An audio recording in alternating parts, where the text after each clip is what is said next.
ngizwa anti. Hayi, ungathi sekwaphumwa kabhuti wakho umuntu angakadli. Ungasho njalo. Ngoba uyazi ukuthi emva kokuthi kushona ubaba nina ningumndeni, especially wena anti, wasukuma wakhuluma ethendeni wathi thina bantwana bavele emdladla angeke usilahle. Uzathi mawufikile lana ufike uphethe igadla zeanyanisi uphathe nempushana, uke wakwenza lokho emva komngcwabo.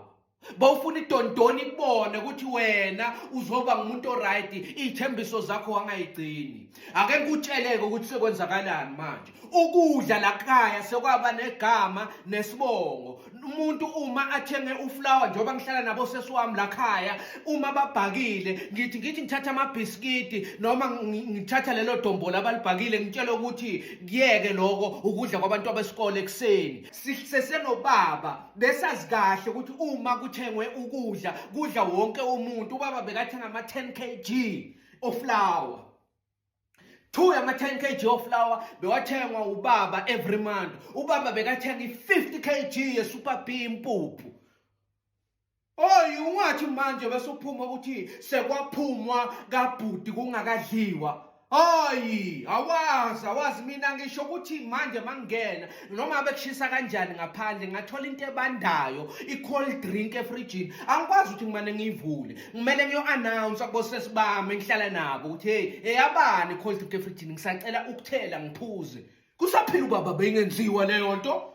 Kusaphila ubaba besidla nje sikhululeke?